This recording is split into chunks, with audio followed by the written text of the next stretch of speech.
on a concentrated surface to hold my breath.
Good evening, everybody. How's everybody doing tonight?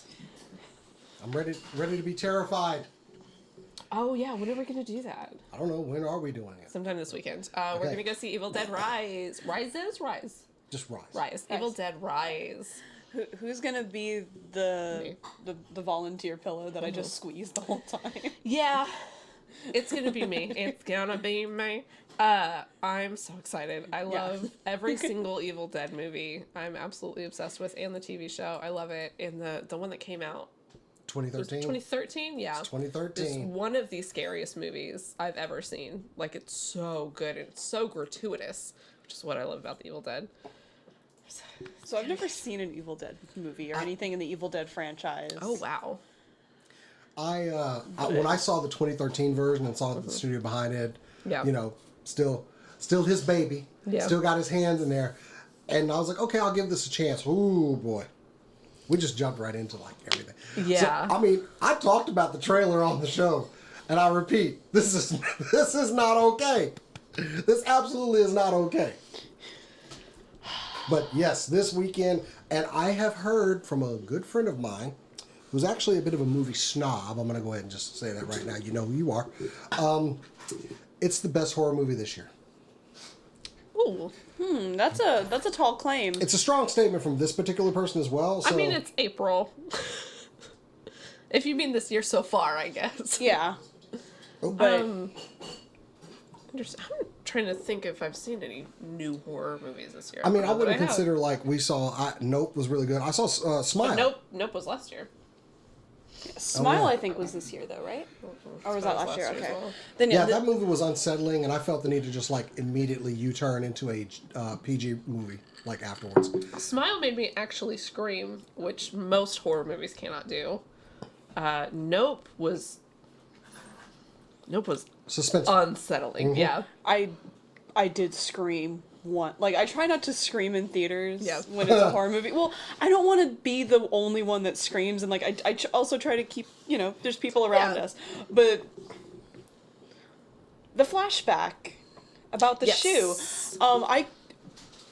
the jump scare in that was so good. Everyone in the theater screamed at the same time, and then we all looked around like, none of us did this.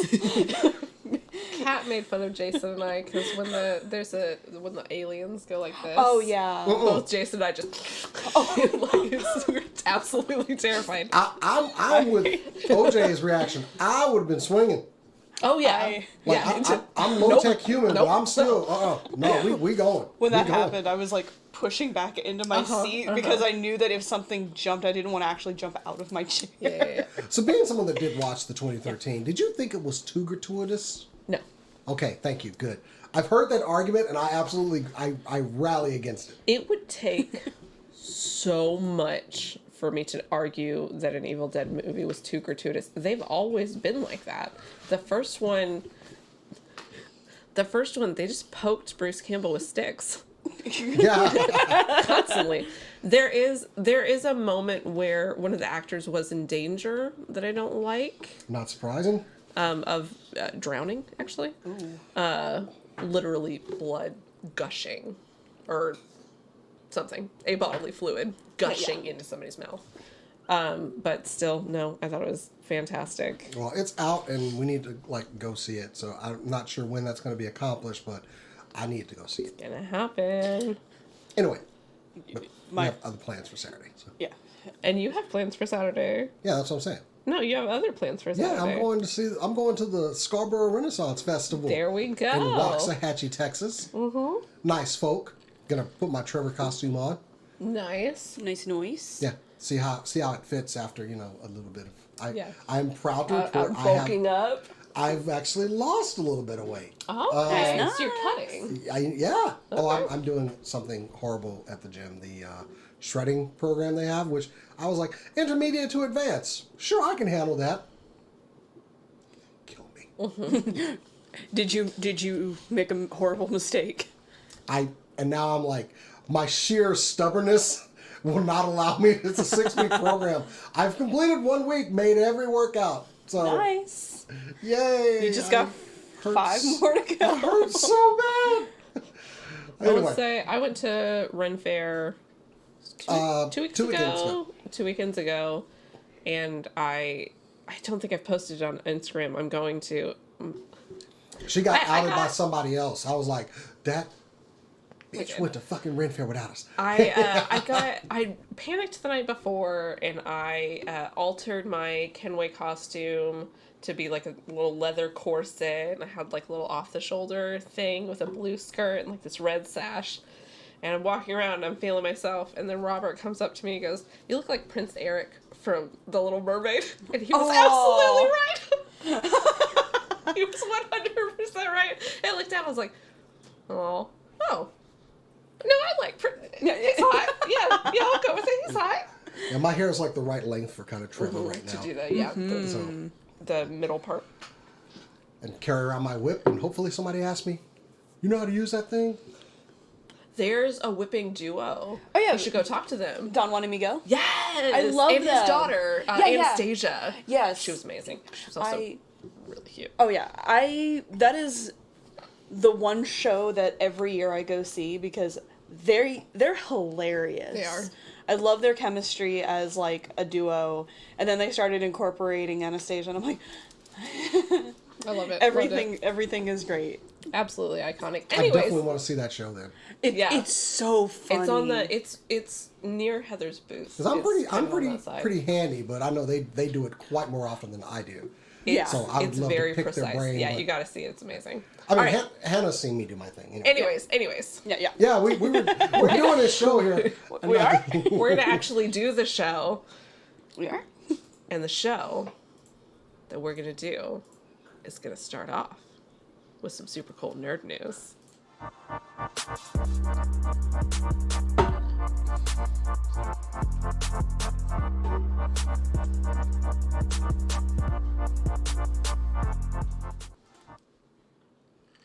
It's all you, buddy. Hi there. So weird twist this week happened that I was actually really happy about. It's been a few months since Alec Baldwin mistakenly shot and killed the director of photography on a movie that he executive produced. Was handed a loaded firearm, didn't know it, shot her, she died. For the most part, Hollywood's response has been thoughts and prayers. We need to very soon talk about how union members are treated on these sets, and their rights to walk off and a movie continues. But there's also something else that we need to talk about, and it's guns. Why are there so many guns on movie sets? And there's one guy that has a solution. Guy Ritchie, of all people. If you've ever watched the Sherlock Holmes movies with Robert Downey Jr., or Lock, Stock, and Two Smoking Barrels, or Snatch, you know Guy Ritchie. Chock full of guns. Guns everywhere in his movies. Yeah. No more guns on his sets. All airsoft, all, little pellets. No more active firearms on his sets at all. This is one of the solutions that needs to be implemented across the board immediately. Absolutely. We have the technology to edit them to make them look more realistic. Exactly. So why a little not? poof. And yeah. That's it. That's literally the story. I can't tell you how much I support this. No guns. No guns on sets. We don't need them. We don't need them, and they're clearly unsafe. Yeah. I'm absolutely ecstatic. Like, I want to shake his hand because I didn't even think about that as a solution. Yeah. But that is, one, the most obvious solution. And two, the most practical. Those are going to be cheaper than real guns. They're going to be cheaper. You're going to need a little bit of CGI just to add a little flash. But that's not difficult. That's not time consuming. They're already going to be editing those scenes anyway. Might as well just put a little smoke. Exactly. So of course I'm going to come from the military aspect of it. Yeah. That guns are not toys. Yep. Mm-hmm. We can do amazing things with paint these days to make something look very realistic. But even we would do exercises in the military with basically was a laser tag system called the Miles Gear system. But even that used actual weapons in a training environment. But we took so many precautions that just in case a bullet ended up somewhere, we would plug the barrels of every gun. It was literally impossible. You could load a bullet in there and it would not fire. It would explode the gun, maybe, or do damage to the person, but it would not. We took all kinds of precautions. We were not allowed to just have weapons willy-nilly. They're not toys. Yeah. So, also, like, this is something that's near and dear to me because I was a big fan of the actor Brandon Lee and his portrayal in The Crow, which we lost him due to a weapons violation. This is unacceptable now. We can do so much with CGI, and like I said, paint on an airsoft gun, great. So glad Guy Ritchie is doing this. Yeah. Because there's I can't understand for the life of me, why are there live rounds on a set? Why do we have live rounds? I understand we have blanks. We use blanks when we use the Miles Gear system in the military. Yeah. No live rounds. Yeah. Why are there live rounds? I wish I could answer that for you from a production perspective. Even blanks can chip something off, and still you've got a deadly brass projectile going through. That's why we plug the barrels of every weapon we used. Yeah. I honestly, I can't answer that for you. Why there are ever live rounds. I've seen blanks. I've worked with blanks. I'm still not... I would much rather have something that there's no kind of explosion at all. I bought an airsoft gun to get ducks out of my pool. But when I pull the trigger, because it's battery powered, the slide will go back. It looks like I just fired a round. Yeah. And we can create the effect. Yeah. So honestly, I'm kind of like, what? And especially with airsoft pellets. I like airsoft pellets actually better than blanks. Yes. Because you have the kickback a little bit better. And as an actor, that is helpful. I would argue at this point, if we're killing people, then act the kickback. But yeah, airsoft. And I don't know. I really don't know. Before anybody pulls some Second Amendment stuff, I own weapons. I have them. And I don't believe everybody needs them. And yeah, that's the other thing is I can't express to you how much actors are not the characters that they portray. You will find people who have never fired a gun playing a cop. And they shouldn't have to learn everything that you need to play a cop or a military personnel. Like, this is an actor. Just like they don't actually have to go to boot camp, they shouldn't actually have a firearm. They're acting. And so, yeah, I support this wholeheartedly. Oh, absolutely. I think it is appropriate that it's Guy Ritchie, because literally one of his movies is called Lock, Stock, and Two Smoking Barrels. Like, there are very few movies that have more guns than some of his movies. I think for a director of his prominence to take this step, yeah, this is a step in the right direction. I'm really happy. And I mean, I don't know what they look at John Wick. Plenty of guns. Yeah. Hundreds of guns. Yeah. Never had a weapons violation. Yeah. And part of that is due to Keanu Reeves, who learned everything about every gun. Oh, Keanu Reeves trained over at Terran Tactical, which is a very good training facility. Yeah. And I wholeheartedly support them. But they train people on how to use guns. And the actual... So, he also wouldn't take a gun and fire it at someone, not in a... I don't know. There's a part of me that feels bad for Mr. Baldwin, because he killed somebody. He did not intend to. Yeah. And now he's got to carry that. I would feel worse for him if he wasn't the executive producer. But then it was also his responsibility. Buck stops here. Mm-hmm. Yeah, Buck stops right there. And union workers had walked off set the day before. If he was just an actor, that's... But, and don't get it twisted, I feel all kinds of sympathy for a person who did not need to die that day. Yeah. His guilt is another thing, but she didn't have to die. She didn't have to die, and we can stop it. Completely ridiculous thing. So. And who's going to stop it? Guy Ritchie of all people. With his airsoft gun. I can't wait to see other people follow suit on this. Absolutely. So I'm glad someone stepped up and did it, though. Yeah. The welch you get from an airsoft bullet is peanuts compared to keeping your life, so. Exactly. Anyway, cheerier subject. Anybody? Cora. Yes. So this is just a quick hit. I'm just very excited about it because I've been waiting. So the Slam Dunk movie has been doing it's been doing numbers in Japan. Like it was at #1 for 2 months.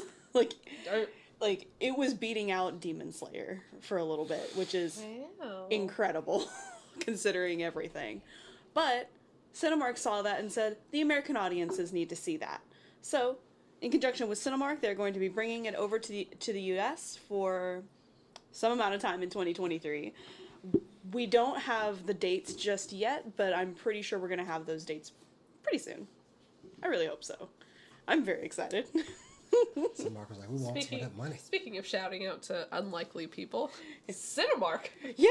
Of all companies. Go Cinemark. I like Cinemark. It's AMC we dislike. I like Cinemark too. Movie theaters in general are pretty cynical. Yeah, it's one of those, we didn't think we were going to be shouting out Cinemark today. Oh, okay. But, because usually the, G Kids usually does deals with, AMC, and they're the ones that get, Your Name and things like that. And Cinemark is slowly starting to get those. The new movie, Suzume, I think is what it's called, from the same director, is at my local Cinemark. Nice. So I'm thinking Cinemark is going to have, maybe not a boom of it, but, little anime movies here and there that aren't just a Miyazaki movie. You know why Cora likes going to Cinemark so much? Because we went to see Super Mario Brothers. Did you? And I go to get my best buddy here, and she is straight up dressed like Mario. Overalls and all. And she was getting so much attention from children who were just like, she's dressed like Mario! And so many woohoo from her. Which also, Super Mario movie, great. I was going to ask if we could derail once more. And talk about the Derail? Go ahead. I haven't watched it yet. It's so much fun. It is it? yes, Like, absolutely. Admittedly, the plot is very thin, but I'm not coming to a Mario movie for a plot. I know I'm going to make a for. confession to Cora right now because I actually saw it the day before with my family. I knew that. Oh, you did? Okay. You told me that. Oh, okay. I didn't know that. How dare you? And I was like, I'm willing to go see it again. Of course, hang out with my best buddy. So I should have dressed up as Luigi because I am slightly taller than her. Oh, yeah. Well, see, now we have to go see it again, and you need to... Not slightly taller. Yeah, you're... Okay, I'm taller than you. Yeah, okay, there we go. Now we need to go see it again, and you need to dress up like Luigi. Does And that make also, me Yoshi? the delight... You can be. Now, look, I hate when people talk during a movie, but the delight of the children in the theater Yeah. Children's different. made my heart just, grow 10 sizes. They did, like when they got to one scene, you saw, like they did the Mario Kart thing, and the kids next to me were, they were quiet, but they were bouncing and, doing the And I heard one, from Rainbow Road! Like, Yeah. He went Rainbow pure. Road time, and then the Rainbow Road pulled up. Oh, I love it. It was so cute. You know what? All the criticism we gave Mr. Pratt about this movie. All right, look, it was good. He did okay. I'm going to give him. I enjoyed his portrayal of Mario. I especially enjoyed Seth Rogen as Donkey Kong. Yeah. The thing is, I enjoyed everybody else as their characters more than I enjoyed him as Mario. Anya Taylor-Joy as Princess Peach, but. Oh, I mean, that's not who I'm looking forward to. We all know who I'm looking forward to is Jack Black. Oh, God. Can we talk about that a second? He's perfect. He is up for an Oscar. Yeah. That is an original song in a movie. He wrote an original song for it. There's a Bowser song? So, we're not going to go into what the song is. I'm But there's surprised an you haven't original heard that song. because it's been everywhere. I'm trying to stay away. So go ahead. Because I watched a little thing with him about, the song he wrote. And it was basically, the studio came to him and was like, what if Bowser did this song?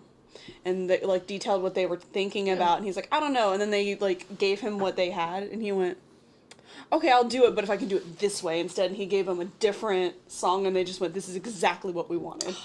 And so he has a song. The mid-credit scene involves a reprise of it, so that one's actually worth staying for. Okay, The end, there's a credit scene at the very end. Not worth it. But it is an original song written for a motion picture. He qualifies for an Oscar. He qualifies. They have to campaign, but yeah. I mean, they did Blame Canada. We can do this, okay? Yeah, that's true. You know me. I don't give a damn about the Oscars. I do this year. I have a dog in the fight. Okay. No, it's very fun. If you grew up with the Mario games, you're going to have a great time. There's Easter eggs everywhere. Charlie Day as Luigi was great. He was also great. I watched the D&D movie. I did too. I have not seen it yet. It blew my mind. I just Easter eggs. Everywhere. We took pictures in the theater. They have a display of a gelatinous cube. Yeah. So Cora and I both took pictures in there. Love it. Okay. Yeah, moving on. Jason. Okay. Well, damn. Are you gonna bring us down? A little bit. I apologize. A couple of months ago, some very alarming allegations came out about actor Jonathan Majors, who's playing Kang in the MCU. There's been a lot of talk back that this was fabricated, it's a mistake, but he is being brought up on charges, and some would say, hey, this is an isolated incident and give the man his fair shot. Unfortunately, this does not seem to be an isolated incident, as more people are now coming forth claiming abuse, and some as soon as early as on the set of Quantumania. Now, we've seen this where people will start coming forward once there are charges, yes, because they feel finally brave enough to say something, but he will be having his day in court. Let's see, he is, I forget when he is due in court, but, he was arrested on March 25th in the Chelsea neighborhood on charges of strangulation, assault, and harassment. Now, there's been a lot of talk back recently that this kind of thing has been going on a while with this actor. and I understand that people are going to go, oh, well, they should have spoken up. People don't feel brave enough to speak up, especially when somebody was at the top of his game as the way he was. Now, I'm giving this man still the benefit of a doubt. He will have his day in court. We will see what happens. There have been a lot of things released, and I think a lot of it is misleading, but man's going to get his day in court. But in the meantime, he has been dropped by one of his PR agencies, and he has stepped down from a position he had on a film board in New York. So, he has a May 8th court appearance to appear for the domestic charges. But now, like I said, we have multiple alleged victims coming forward. And to this, I would encourage anyone, if you are the victim of abuse, no matter where it happens, who does it, come forward.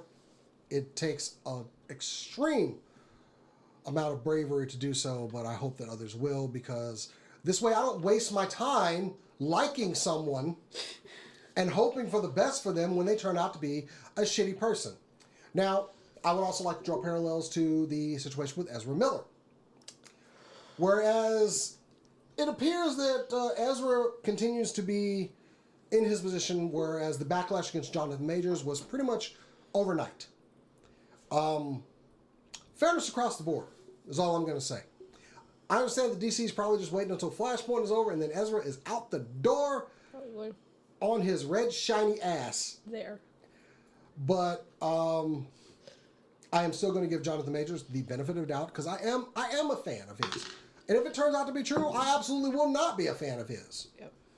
But we will see as more allegations are coming forward, and it's been pretty quiet from his camp, but we will see.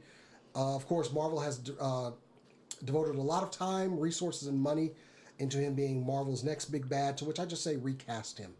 Yeah. Plenty of actors out there. Plenty. And sadly, that is my letdown story. I'm angry because, like, whenever I hear a story like this, I'm upset that I wasted an iota of my time on a person, and they turn out to be a shitbird. It makes me angry. Did you say shitbird? Yeah, shitbird. It's a term. It is a term. I've only heard it one place. Oh, well, I was in the military. We use it all the time. Oh, okay, that makes sense. But, I mean, take, for example, like, Chris Benoit was literally my favorite wrestler. My absolute favorite wrestler. Seen him wrestle many times. As soon as it came out that he killed his wife and kid, I was no longer a Chris Benoit fan. I don't care about his legacy. I don't care about what he did in the ring. I don't care about whatever he did was great, because it's all over once you betray a fan's trust like that. I feel like the Tyra Banks gift. We were all rooting for you. We're all rooting for you. Max Landis.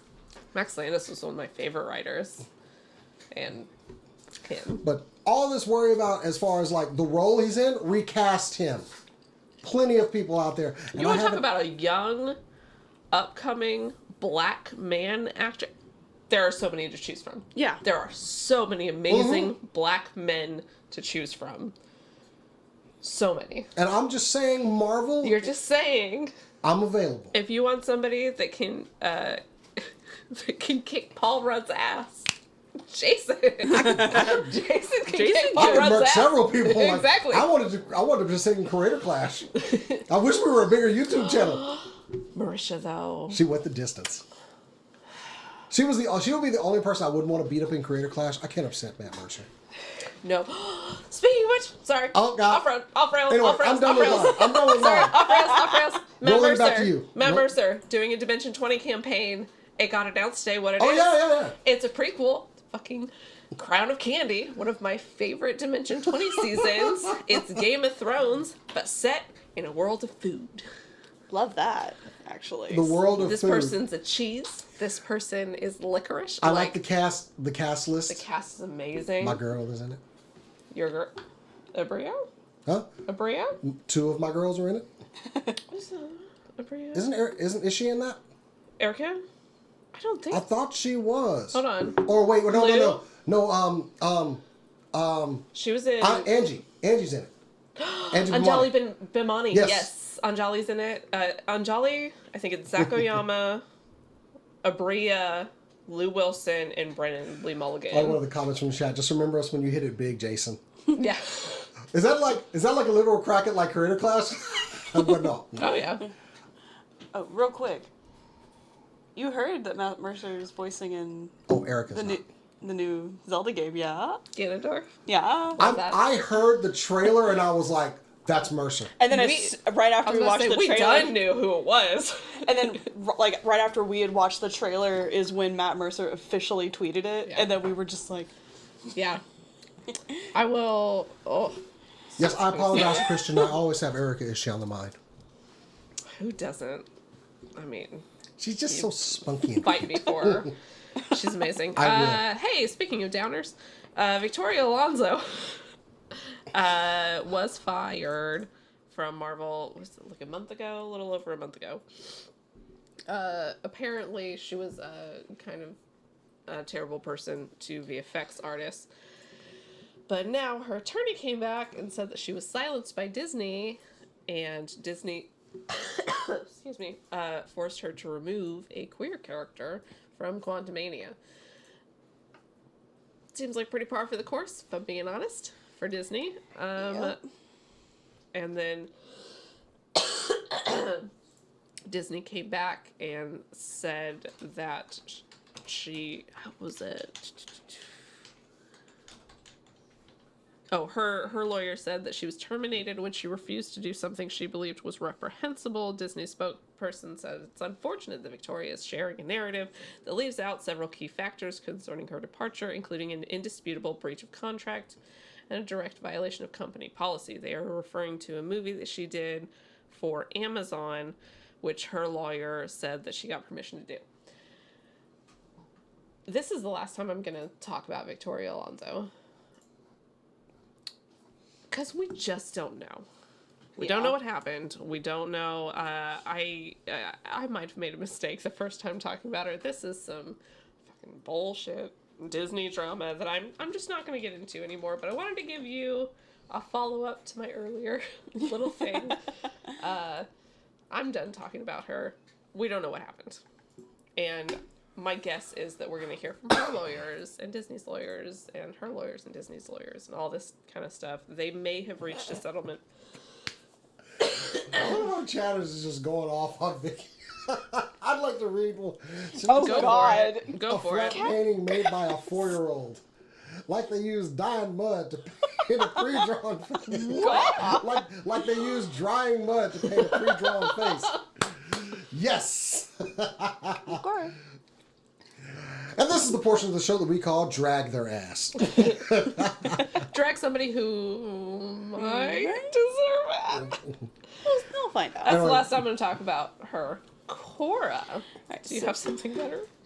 I do. I have something very interesting since we're talking about, like, TV, movies, kind of thing. A couple of weeks ago, I didn't know any of this existed, so this is kind of fun. So... Turn back your clocks to 1992. Done. There was... A little baby Cass is born. Oh. I was toddling. Yep. Ours already had a job. Anyway. Yep. A little company that you may or may not know, Renaissance Atlantic Entertainment, decided they wanted to try and bring Knights of the Zodiac, Saint Seiya, to American audiences. They wanted to Americanize it. The creator saw the pilot and went, no, turn this off, never show this again. And all we ever got of it was a 30-second live-action pilot for it. Which, Did you say 30 seconds? 30 seconds. Maybe, yeah, it was very short. 30 seconds? 30-second trailer for a pilot. Okay. And it honestly didn't look bad. Like, I was impressed with what I saw, and I would have been curious to see it. What, 2? Well, no. Or did you see it after that? I saw it, like, a couple weeks ago. But in the search that YouTuber Raymona did trying to find this pilot, she found something she didn't think she had no idea this existed. An animated full episode pilot for an animated Saint Seiya, an Americanized Saint Seiya animated show. The full episode, everything. And it from 1992? 1993. So it came up in another search that she had been doing. for Sailor Moon, because Sailor Moon had a live action pilot that was really weird.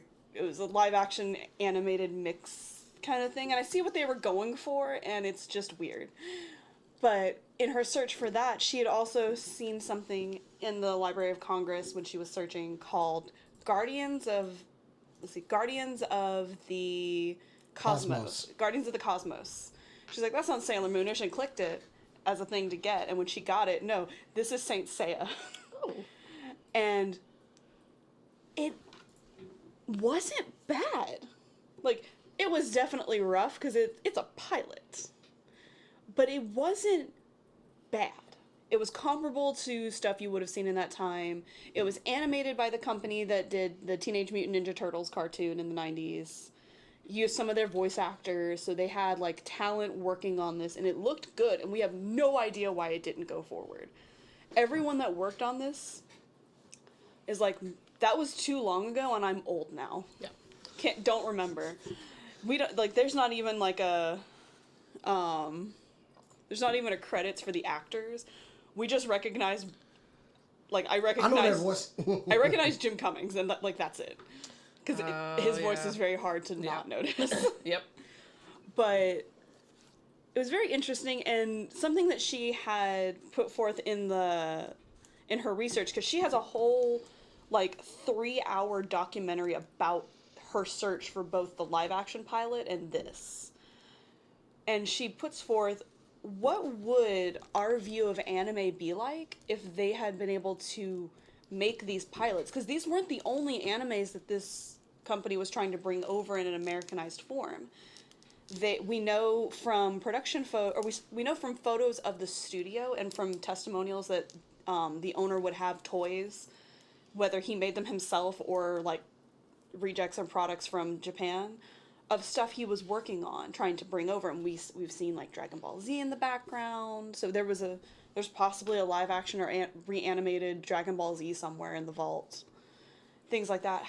How would our view of anime be different if that had, like, if the popularity boom had been in the 90s instead of the 2000s? Yeah. I don't think it would have been that bad, because, I don't think it would have been that different, because we've had exposure to some animated properties, even in the 80s with Robotech. Yeah. Was truly, like, one of the first. Mazinger Z. There were a lot of things that just got limited releases. Oh, it was on this channel at, like, 3 o'clock in the morning. Yeah. Even Sailor Moon was still predated this, I think. No. Absolutely not. No, that's 95, 94. So, yeah, Sailor Moon, I don't remember when Sailor Moon was, but this was, like, 92, 93.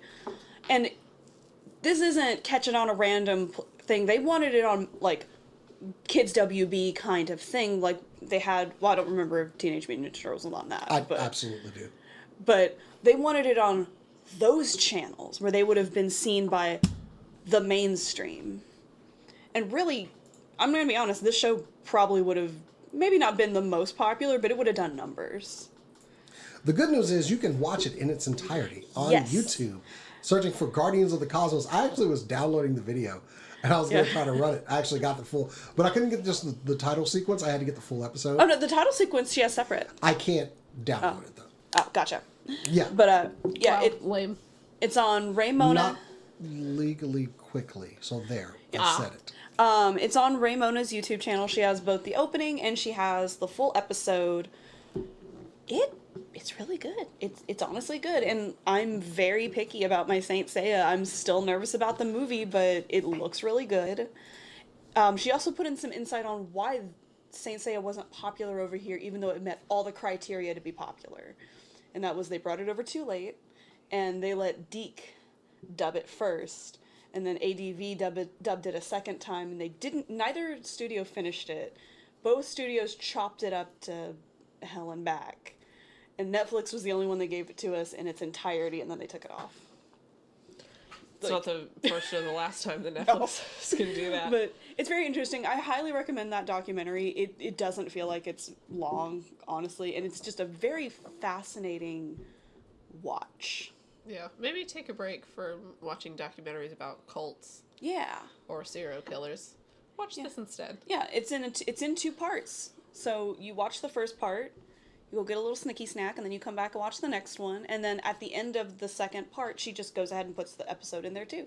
You heard it here, folks. Get a snicky snack. Jason, do you have anything for us? Absolutely, I do. So, this week it was reported that Disney is dipping into the well again of their movies with a live-action Lilo and Stitch. And that has been the general consensus among fans that they are not happy about this. They don't want it.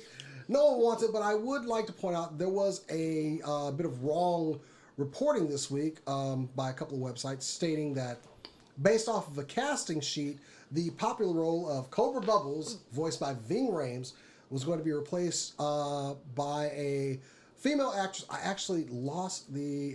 No, I didn't.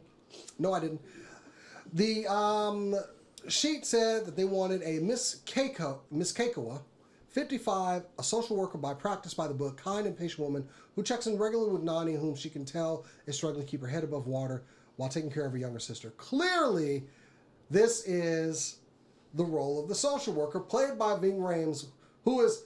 I love those parts of the movie. We're getting off topic. I'm the one that they send when something goes wrong, and things have gone wrong. My argument is Ving Rhames is alive and well and just sitting right over there. I can see him over there. Why was he not cast for this damn movie? There's only one person that I would accept other than Ving Rhames for this role. Well, I might have some good news for you, so go ahead. Kevin Richardson? I love Kevin Michael Richardson. He's a good man. I've met him a couple times. I like him.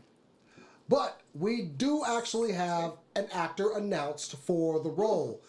So all those websites that put that story out, you should really retract them. Maybe pull them down and burn them to death. Courtney B. Vance is I have playing... updated my list. will be playing the role of Cobra Bubbles. And instantly I was like, done. Because if you've heard him talk, he can get that voice. So...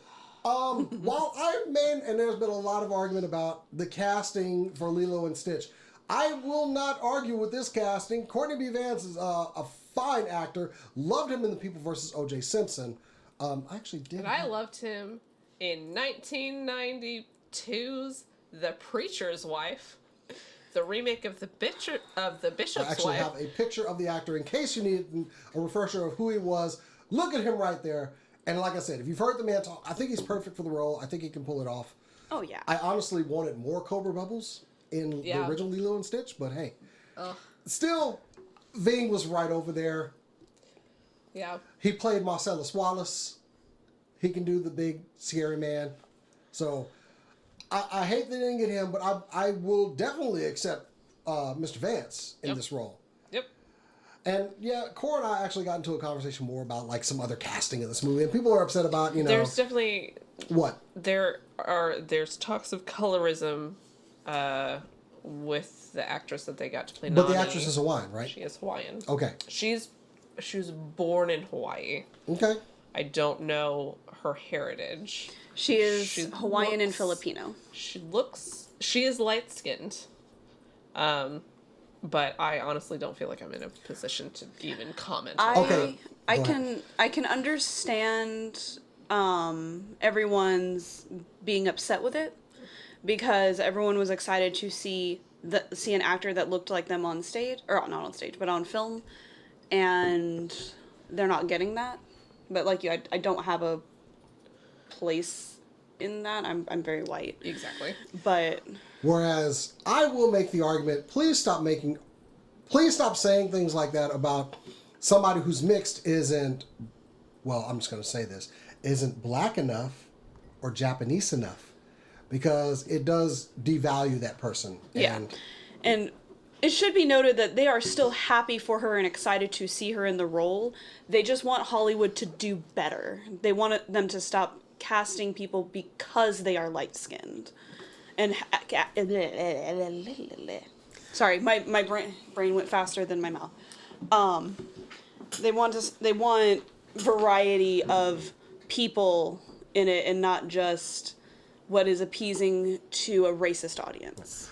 Regardless, I think we can all make the argument of Disney is really dipping into the live action from their, beautiful animated films. I will be absolutely ecstatic the moment that they put out one that is good. think the biggest travesty of the Lilo and Stitch movie is?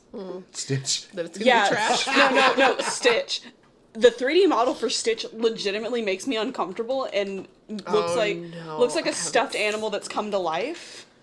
In a bad way. There's only one other thing that I wanted to say about the casting for Lilo and Stitch, and it's about the original Lilo and Stitch. Did you know that Lilo was the same girl that played Samara in The Ring, and she played them the same year? That's great. What? You know what? Lilo would. So, like... I mean... Holy... Oh, no! Who'd you knock over? I don't know. Someone. This Wolverine. He'll know. Oh, Anyway. he'll be fine. Yeah, he'll be fine. He's fine. But yo! Same year. That's crazy. Anyway, okay. Oh, man. Yeah, that's it for my story. Sorry, that was mine. Cass, kicking it back to you. Kicking it back to me. So I try not to do this often. I did hear you say you had a problem with Stitch and I almost punched you in the face because that's the name of my cat. Oh, no. Yeah, different Stitch. Now I understand. Your cat. I'll talk smack. I'm all the way over here. Yeah. And actually, my cat is not actually named for that character. So I try not to do this too much. But this story is for me.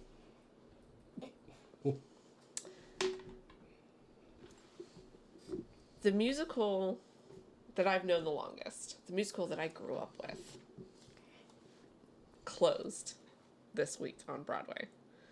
Phantom of the Opera has been running since the 26th of January, 1988, with over 13,000 performances. It has been a staple on Broadway for so many years, and it closed this past Sunday. If you haven't listened to the original Phantom of the Opera, please listen to it. So if you haven't seen the 25th anniversary staged version of it with Ramin Karimloo and I believe it's Sierra Bojas, go watch it. It's a classic story. It's Andrew Lloyd Webber's best work. To me, by a long shot. There are some arguments, but to me, it's his best work. It's iconic. It's gorgeous. It's tragic. It's heartbreaking. It's absolutely stunning. And I've loved it literally since before I can remember. And I'm sad to see it go. I'm excited that usually when Broadway shows close, they get tours. And so I'd love to see it come to Dallas. Yeah. But yeah, go listen to Phantom of the Opera. It's fantastic. It's gorgeous. I love it so much. And come hate Raoul with me because Raoul sucks and has always sucked. Sorry, I snorted. Anybody else just feel the love that Cass has for this stage production? Is it a musical? Yes. Oh, it sucks. It's technically. I have to stay on brand. Technically, no, it's not a musical. It's an operetta, right? It's an opera. Ooh, that does break my rule. There is no dialogue. So that you can breaks like my it because rule. it's an opera. Mm-hmm. Yeah, absolutely iconic. Weird self-insert if you look too deeply into why Andrew Lloyd Webber wrote it. But yeah, absolutely iconic. So no announcements of a tour, though? No announcements of a tour yet. But they do tours every once in a while. And but usually we're Dallas. We get big shows. So. We do. We got Hamilton. We got Six, which is the big deal right now on Broadway. It's the Six Wives of Henry VIII. It's great. It's the Six Wives of Henry VIII as different pop stars. One is Ariana Grande. One is Beyonce. The most I know about these musicals are when you guys post pictures that you were at them. That's it. I'm like, like, cool, I guess. Thank you, Kevin. Raoul can get wrecked. Yeah. He sucks. He's controlling and he's a narcissist. I hate him so much. But yeah, go watch that. I think you can buy it on like Amazon for $3 or whatever. Yeah, go watch it. It's absolutely fantastic. And the movie was okay. Gerard Butler having to change the key to the end of the titular song right before he goes into music of the night. I will say the movie is really fun to watch when you're drunk with a group of people. Especially people that know the original. Yeah. Like, that's the wrong words. My roommates, they used to do a movie night, like, with some other friends, and one of it was one of their turn to pick, and they're like, I'm gonna choose Phantom of the Opera because I want to. But it's a bad movie. I know. So-and-so is gonna hate you. I know. He's gonna leave. I know. And they didn't leave.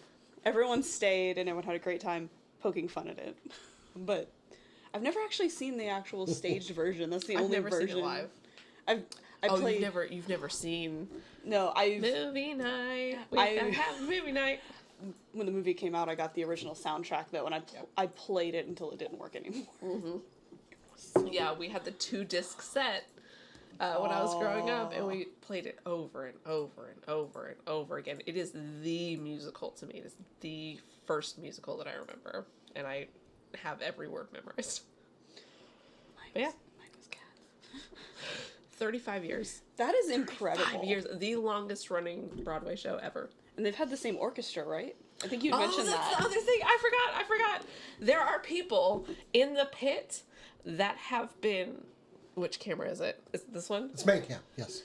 There are people that have been playing since it opened in the pit that have not seen the musical until this last week. They never sat and watched the musical. 2 people have died in the pit, in the orchestra pit, during productions. Yeah, can you imagine playing the same 3.5-hour show for 35 years? I feel like after the first, 10 years, it's just... You're like, you're done. It's a paycheck. It's a paycheck. Because they were doing interviews, and they asked, I think it was the trumpet. They asked him to play his favorite song, and he went, I only know these songs. I only know Phantom of the Opera. Yeah. Absolutely amazing show, but good God. 35 years. It's too long. Too long. Anyway, Phantom. Absolutely amazing. Go watch it. Kat can play it on the piano. Nice. So good. All right. Do you have another story? I do. I have just a quick overview. I didn't bother getting many pictures, or any pictures except one, because there's too much. Nintendo had their indie showcase this week. We love when Nintendo has their indie showcase because we get to see all these really cool new games coming out that are from more independent studios instead of just your Segas and your Capcoms and your Nintendos, stuff like that.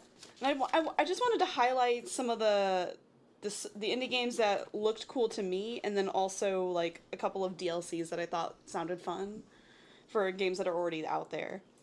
So, in the cozy game stuff, we have My Time at Sandrock, which is a game in the same universe as My Time as Portia, or the same series, same studio and everything.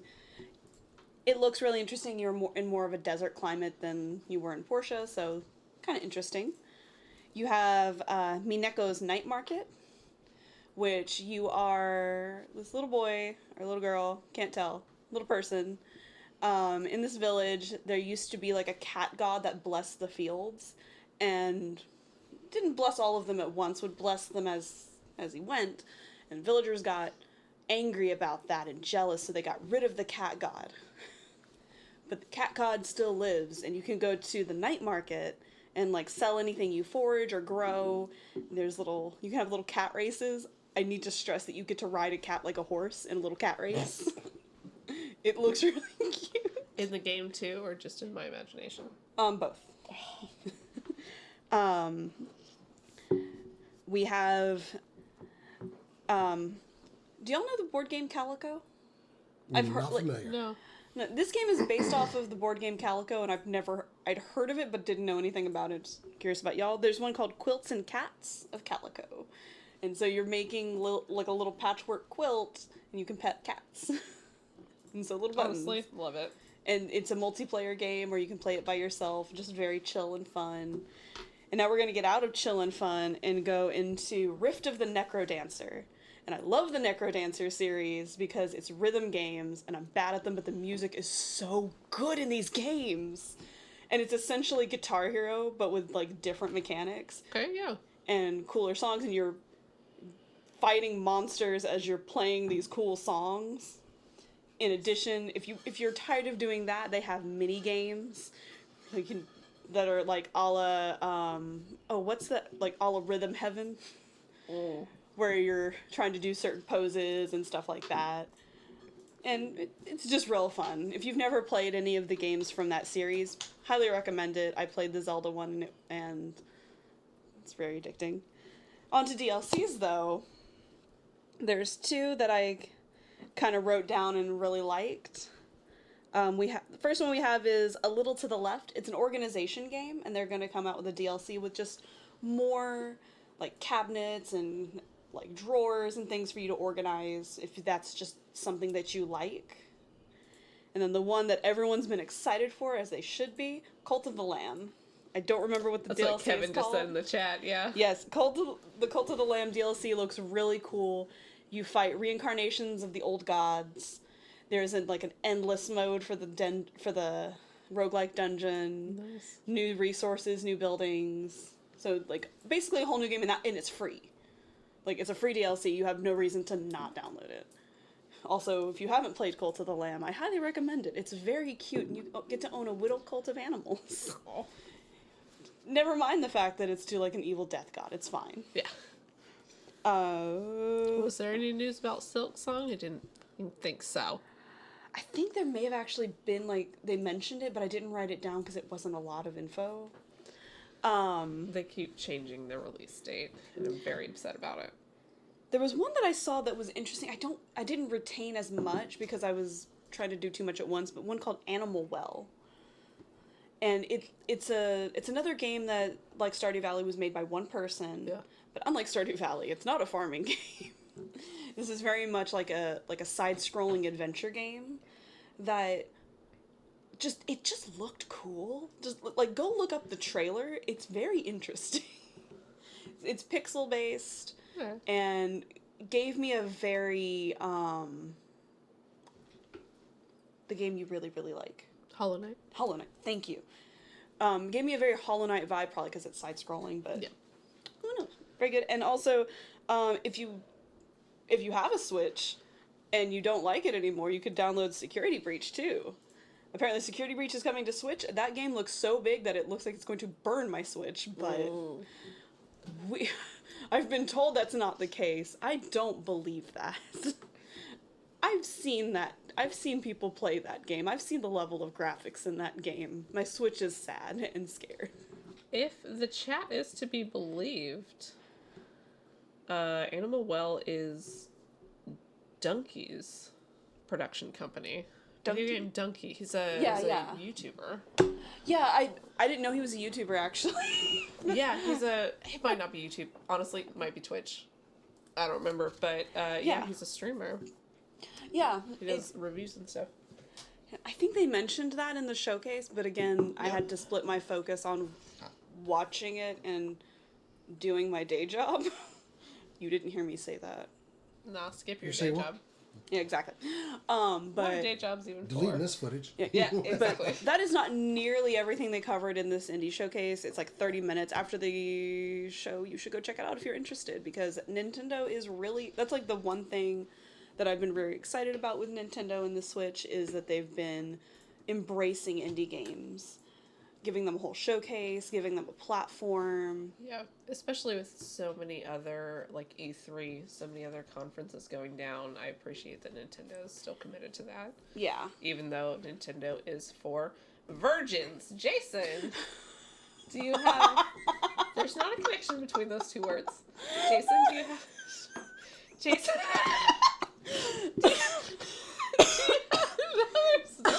Did you go to look at my stories or something? What? Why is it about virgins? It is.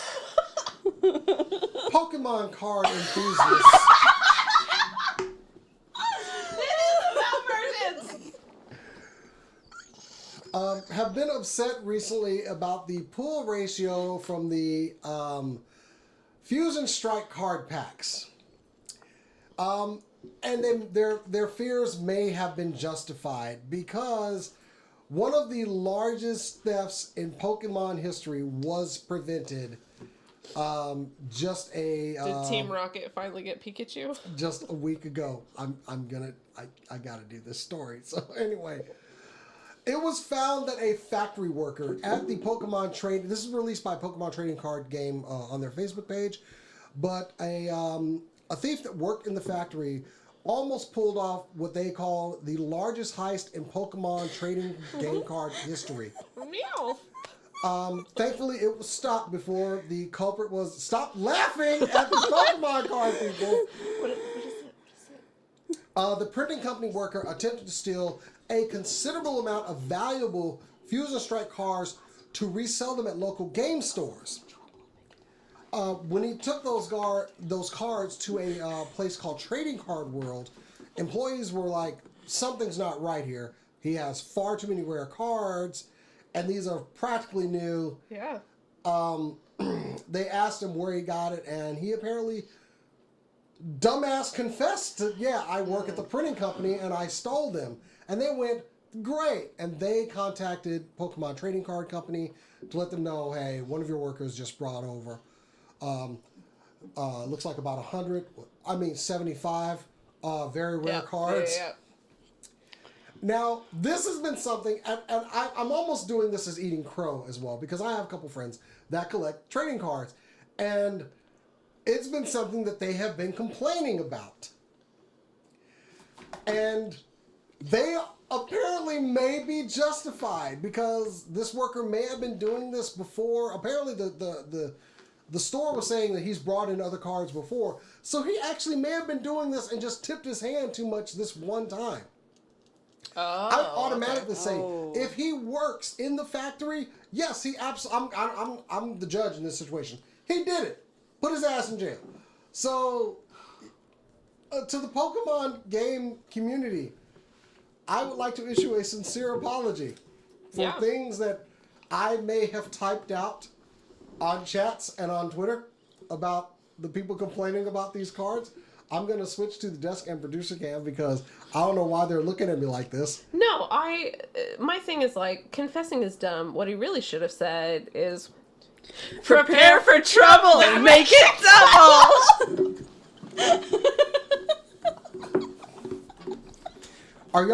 Are y'all completely and utterly happy that y'all got that off? Yeah. It's the worst high five in this chat. So anyway, yes, a major Pokemon game card theft was prevented, and I, Jason X, sincerely apologize to the Pokemon trading card community because y'all may be completely justified in your claims. So there. Maybe. And that's all I have, and I like to end the show always with me admitting that I was wrong on something. Oh, absolutely. You got to get those people that only tune in for the beginning and don't stay till the end. So, anyway. Looking at you, Christian. That is pretty much our show, guys. That is our show. Yay. We did miss our last weekend playing D&D. Things come up. People have lives, you know. Mm-hmm. I have a product that's going to fix all that, though, from JTX Industries. Of course you do. Of course. Of course I do. It. But And we'll be playing next Saturday. We were going to make it up this Saturday, but what's happening? Who decided that we weren't going to do that? Nobody agreed to it for one thing. I think But Jason. also, I need to go to the Renaissance Festival and get a horn of mead while dressed as Trevor Pelma. That's fair. So that's happening for me this weekend. At some point, I hope that because I need a support group for this fucking movie, we'll go see Evil Dead Rise. Yes. My only request is that if we go see it on Saturday, after you go to the Ren Fair, that you take a shower in between those two activities. Oh, absolutely yes. not. I'm coming dressed as Trevor. I know what that fair smells like. I will no longer go to the movie with you. I'm like just horses. kidding. Of course. And there's a single tortoise, I think, in the petting zoo that you gotta go see. Do they have the birds? Because my daughter loves the little birds. I didn't see them. That doesn't mean that they don't have They have them. like the big cage. There is a falconry. No, there's like a cage with like little quail. There's a bird show. My daughter went through and picked up every bird in that cage, gently petted them on the head, and then set them back down and moved on to the next one. There's a bird show, so I imagine that there's some birds. There's also an elephant. Right, they and always a camel. And a camel, yep. Yeah. Yeah, and then they have also mead. They do have mead. They have a peach Bellini that was delicious. I'm not doing that mixed drink slushy crap. They have a male mermaid, and I'm very happy to see more male mermaids. Of course. Ooh. So yes, Anyways. Scarborough Renaissance Festival down in Waxahachie, Texas. Go support them. They didn't give us anything to say that. We just really like that facility. I mean, From the kindness of our hearts. And but if there's they want to, like, retroactively, like... I'll take a season pass. Give me a corset. Ooh, yeah. I want a corset. Anyways. I had to make my own. So that's our plans for the weekend. Hope y'all have some good ones out there. Get some nerdy shit done.